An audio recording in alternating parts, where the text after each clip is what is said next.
প্রবাসী ভোটারদের জন্য যে পোস্টাল ব্যালট পাঠানো হয়েছে, আমাদের দেশের ভিতরে এখনো পাঠানো হয় নাই, কিন্তু প্রবাসীদের কাছে পোস্টাল ব্যালট পাঠানো হয়েছে। সেখান থেকে আমরা বুঝতে পেরেছি, জানতে পেরেছি সেটা হলো যে সেই ব্যালটের যে পেপার, সেই পেপারে 5টা কলাম করা হয়েছে এবং 14টা লাইন করা হয়েছে। নির্বাচনের বিষয়ে যে আইন আরপিও, সেখানে শুধুই এটা বলা হয়েছে যে জাতীয় সংসদ নির্বাচনে যে প্রতীকগুলির ব্যবহারের অনুমতি দেওয়া হয়েছে, এই সবগুলির প্রতীক পোস্টাল ব্যালটে ছাপানো থাকবে। কয়টা কলাম হবে, কয়টা লাইন হবে, এ সম্পর্কে কোনো দিক নির্দেশনা নাই। অর্থাৎ এটা পুরোটাই করেছেন নির্বাচন কমিশন।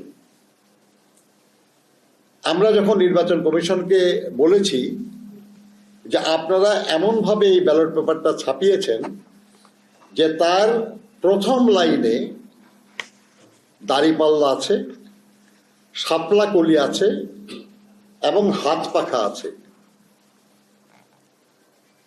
কিন্তু বিএনপির যে প্রতীক সেটা শেষ লাইনে মাঝামাঝি জায়গায়, যাতে করে এই পেপারটা ভাঁজ করলে, আপনারা দেখবেন আর কি, এটা আমাদের কাছে এটা একটা কপি আছে, আপনারা নিজেরাও দেখতে পারেন, এখানে আছে, আপনারা দেখেন, ঠিক বিএনপিটা মাঝখানে। যদি এটা ভাঁজ করেন তাহলে এটা পড়ে যাবে ঠিক মাঝখানে, আর ভাঁজ পড়ে গেলে একটু অস্পষ্ট হয়।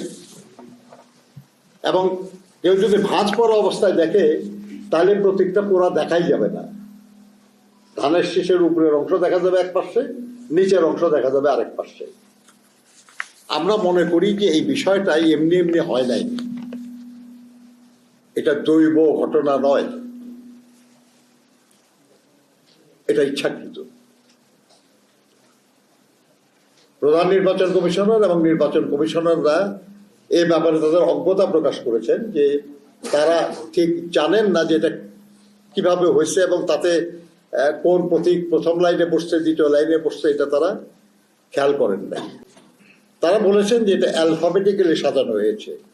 আমরা তাদেরকে বললাম যে অবশ্যই অ্যালফাবেটিক্যালি সাজানো হবে, কিন্তু এটা যদি 5টা কলাম না হয়ে যদি 4টা কলাম হতো কিংবা 6টা কলাম হতো, যদি এটা 14টা লাইন না হয়ে 13টা লাইন হতো বা 15টা লাইন হতো, তাহলে ঠিক এখন যেভাবে আছে সেভাবে হতো না। কিন্তু এক্স্যাক্টলি 5টা কলাম এবং 14টা লাইন করে 3টি বিশেষ রাজনৈতিক দলকে প্রথম লাইনে দেওয়ার উদ্দেশ্যটা কি?